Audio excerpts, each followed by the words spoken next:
Have you ever wondered what became of Pink Floyd legend David Gilmour's 8 children? Their lives have taken astonishingly different paths. One pursued music like his father, another faced time behind bars, and each carries a story few fans have ever heard.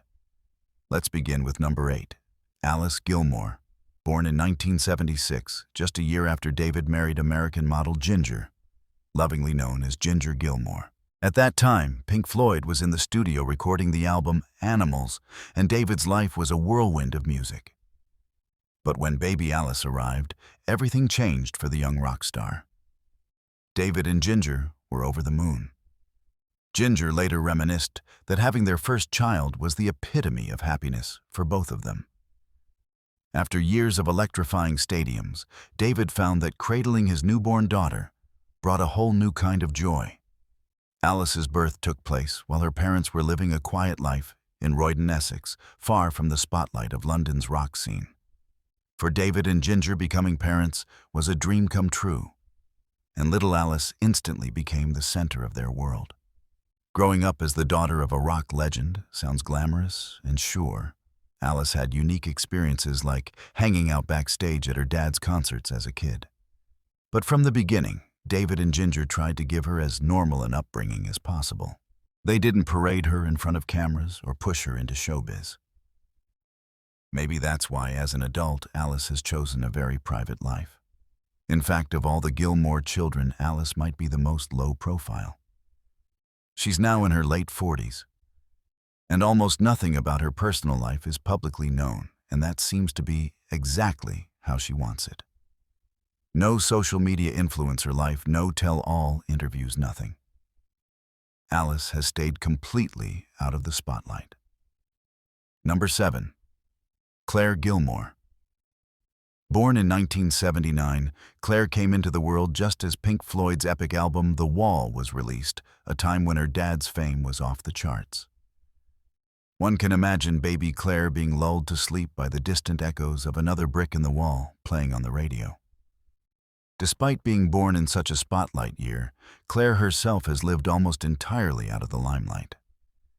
If Alice is private, then Clare is practically invisible to the public eye. Growing up, Clare had a relatively normal childhood, given the circumstances. By the late 70s and early 80s, David was often away on tour or in the studio, but he was also a doting dad when off the road. Still, Clare witnessed the intensity of her father's rock and roll life from the sidelines.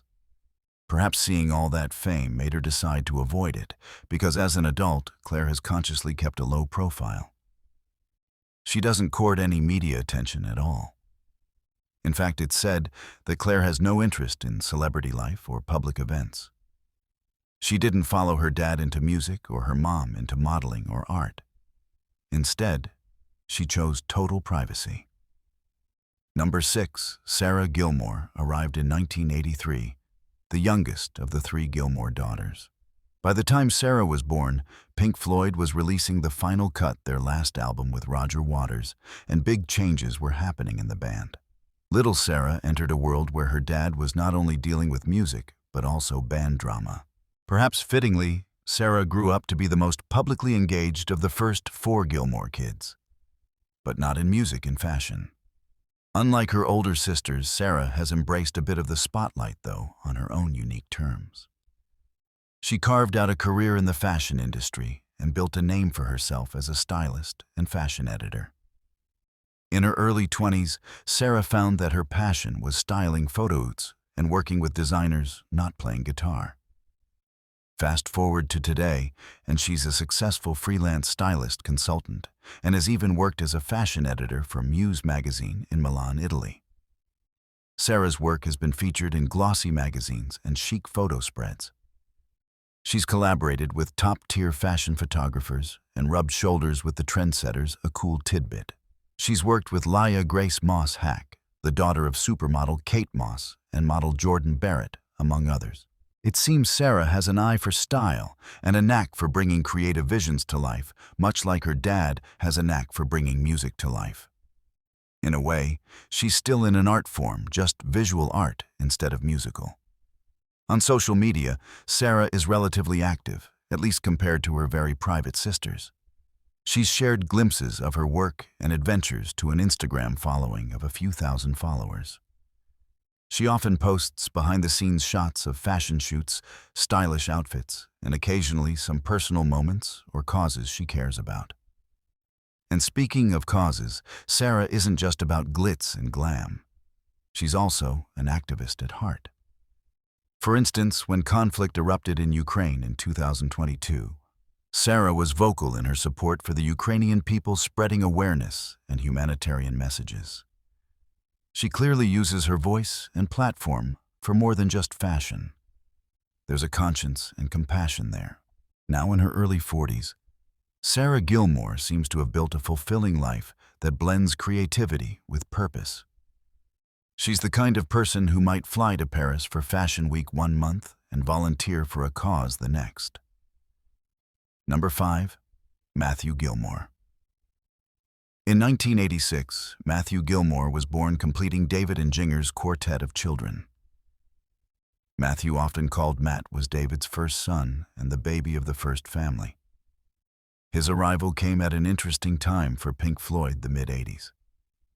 The band's future was uncertain after Roger Waters' departure, and David was about to take the helm to continue Pink Floyd into a new era. Amid all that, here was this little boy, Matt, growing up watching his dad mesmerized crowds with his guitar. As a toddler, Matt would sometimes be seen side stage with earmuffs on, watching David perform to thousands. Those experiences clearly left a mark, because Matt ended up following directly in his father's footsteps. He became a musician. But Matt's journey wasn't a straight shot to rock stardom. In fact, for many years he kept a pretty low profile and explored music in his own way. He started off playing acoustic guitar, singing folky tunes in a style some compared to Nick Drake. Intimate, gentle, and very different from Pink Floyd's arena rock sound. It wasn't until later that Matt fully plugged in and embraced the electric guitar and psychedelic rock flavors. When he did, it turned out he had quite the knack for it. Matt developed a fluid, bluesy guitar style that's heartfelt and melodic.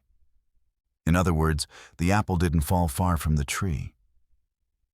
You can definitely hear a bit of David's influence when Matt plays, though Matt mixes in his own Indian funk vibes too. By his late 20s, he was writing songs, gigging in small venues, and finding his musical identity. However, life threw Matt a curveball. In his late 20s, around 2015, Matt was diagnosed with cancer. It was a tough, frightening time for him and the whole family. Imagine being not even 30 and facing something like that. Matt had to undergo chemo treatment in England. And as you'd expect, it was really challenging.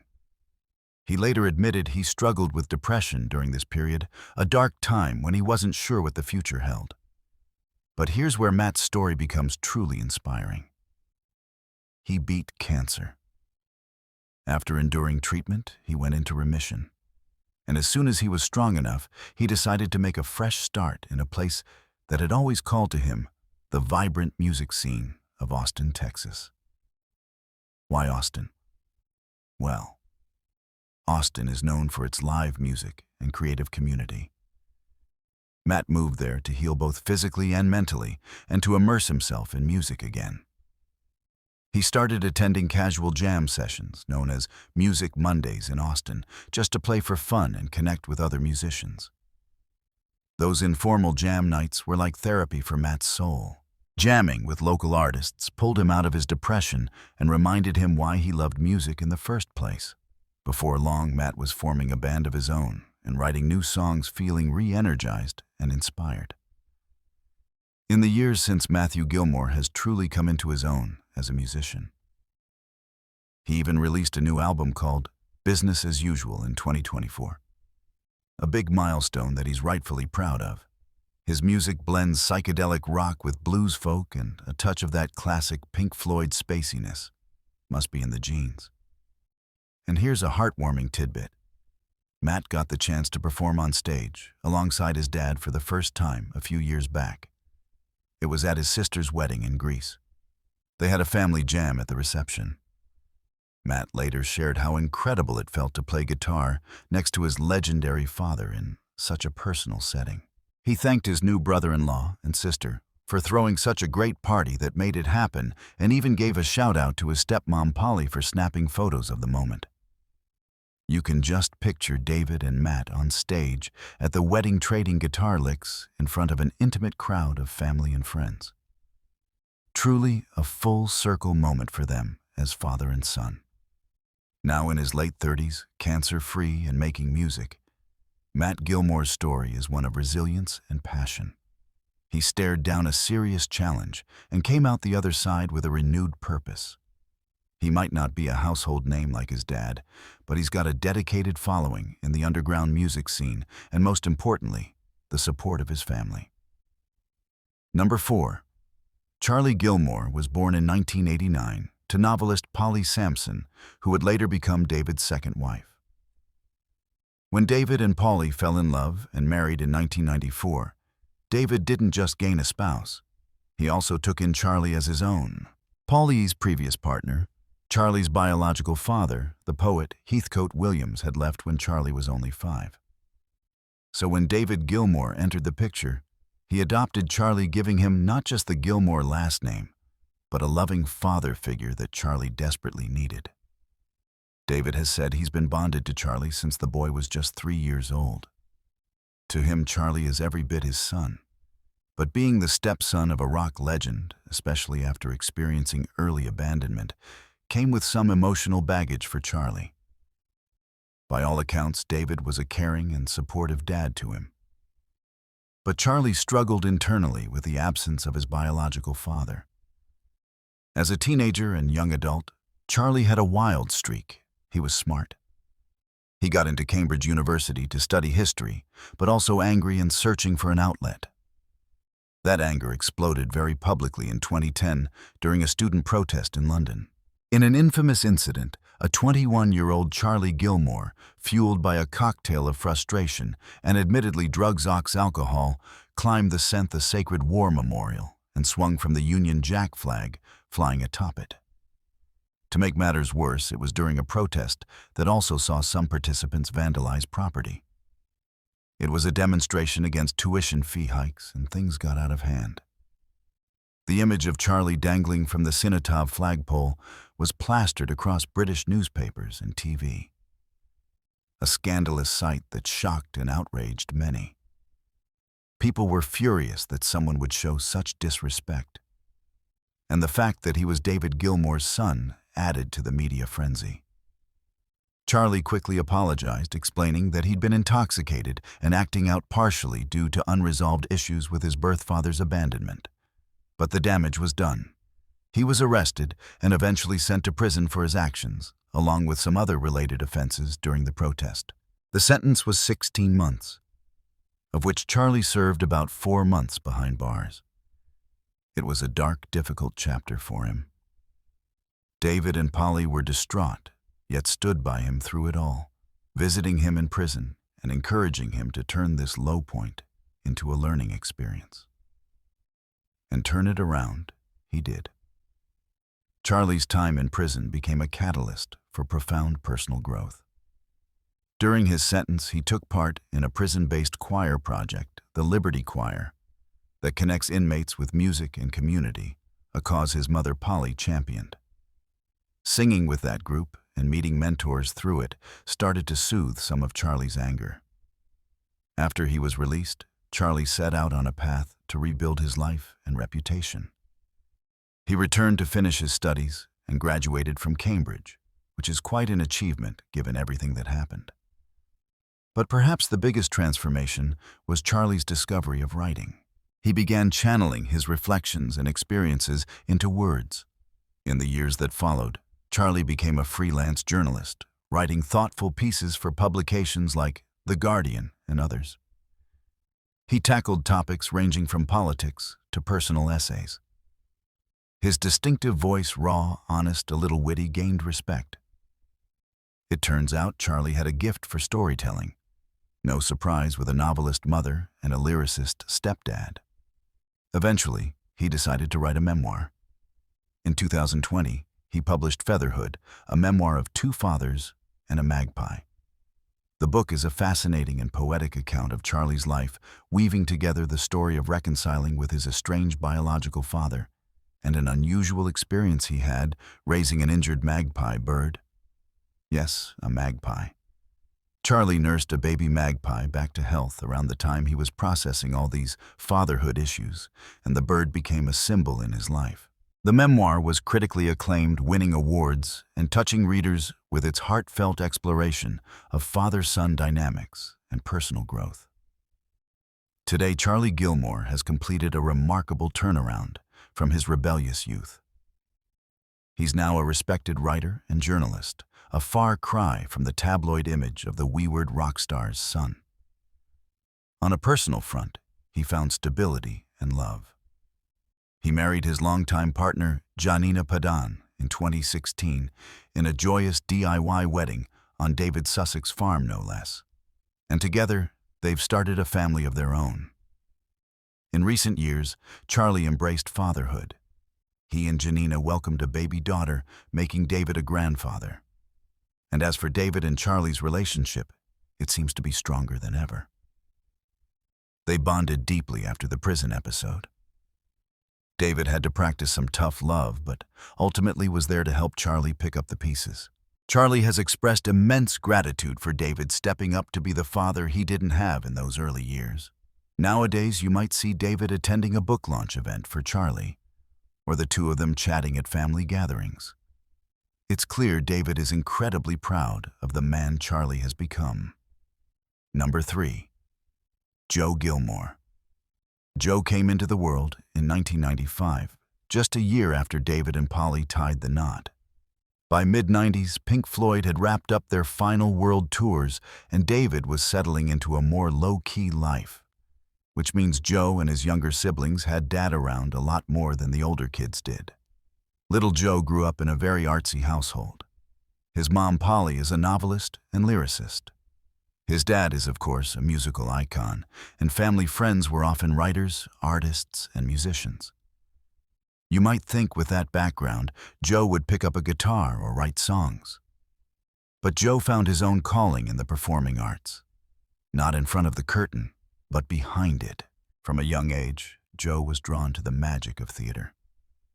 He loved the storytelling, the drama, the way a stage production can move people. While David was strumming guitars at home, Joe was more likely to be found writing little play scripts or organizing family puppet shows. Fast forward to adulthood, and Joe Gilmour has become an award-winning theater director. Yes, award-winning. He's got some accolades to his name in the UK theater community. Based in the north of England, Joe has quietly built a reputation for himself in the world of stage production. He's worked with renowned theaters like the Royal Exchange in Manchester, the Bolton Octagon, and the Lowry, helping bring a variety of productions to life. Joe isn't the type to bask in the spotlight personally. He prefers that shine to be on the actors and the story on stage. But those in theater circles know him as a passionate creative force. He has a particular interest in community and youth theater. In fact, Joe spent time as a youth theater director, mentoring teenagers and helping them discover the joy of performance. One fun glimpse into his personality. On social media, he's modestly active on Twitter. Joe once joked about his evolving snack preferences, saying his favorite snack used to be grapes, but now he's more into salt and vinegar chips. It's a small, goofy detail he shared with his followers, which shows he doesn't take himself too seriously. With around 1,500 followers, he's not a big influencer or anything. But he engages with people about theater film and the occasional humorous observation. He also has a personal website that outlines his directing projects and philosophy, painting the picture of someone deeply dedicated to his craft. Now in his late 20s, approaching 30, Joe's career is still on the rise. We might see him take on bigger productions and maybe even West End or Broadway projects one day. And you can bet David and Polly will be in the front row on opening night, beaming with pride. Number 2, Gabriel Gilmour, often called Gabe, is David and Polly's second son together. Born in 1997, by the time Gabe was born, David was in his 50s, and Pink Floyd's active days were largely behind him. So David had even more time to spend with the little ones at home. Gabriel grew up on the family's farm in Sussex, surrounded by nature music and literature with a novelist mom. His upbringing was pretty idyllic and grounded, considering his father's fame. And from early on, it was clear Gabriel was a creative soul through and through. Unlike the older Gilmour kids who experienced the crazy touring years, Gab's childhood memories of his dad are more about family sing-alongs, arts and crafts projects, and film nights. Perhaps because of this, Gabriel developed interests in a variety of artistic fields. It's as if he couldn't choose just one. On his public Instagram bio, Gabe describes himself as an actor-designer based in London, and that's accurate. He's dabbled in both acting and design, especially in the context of theater and film. After finishing school, Gabriel went on to study set design at Wimbledon College of Arts. He had a keen eye for stage design, imagining how to bring stories to life visually. But he didn't stop there. He also trained in acting at Mount View Academy of Theatre Arts. So he has formal education in both the creation of a stage environment and performing on stage. This dual skill set makes Gabe something of a theater and film jack of all trades. He's worked on designing sets and costumes, and he's also stepped in front of the camera or on stage as a performer. One principle he's said to value, as noted on his website, is fostering a close collaboration between performers and the creative team. In other words, Gabe loves the team aspect of productions, building a collective piece of art where everyone's contributions matter. Although he's quite private, he's not seeking fame based on his last name. A few of Gab's projects have made it into the public domain. He's credited as an art department member on a short film called Everybody Dies. Sometimes a 2022 short dark comedy film. And here's a fun fact.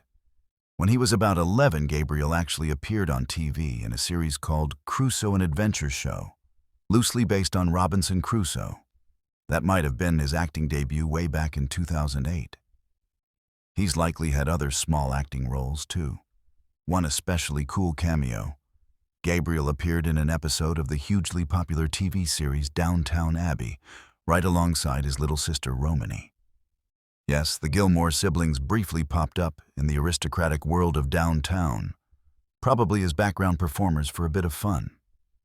It's almost like an inside joke. Blink, and you'd miss them. But they were there living a little piece of British TV history together. In 2024, David Gilmour released a solo album titled Luck and Strange. And guess who's on the album cover? Gabriel, or rather Gabriel's silhouette. The cover features a mysterious silhouetted man, which turned out to be Gabe, recreating a pose for the artwork. It's a neat Easter egg that ties father and son together in a creative project. Gabe often works behind the scenes, so being literally the face or shadow of an album is a rare front and center moment for him. Now approaching his late 20s, Gabriel Gabe Gilmour continues to pursue the arts in a very hands-on, multi-seated way. He's not chasing celebrity status. Instead, he's building a solid reputation among those in the know in theater and indie film. Number 1. Romany Gilmour. Born in 2002 to David Gilmour and Polly Sampson, Romany grew up in a world steeped in music and creativity.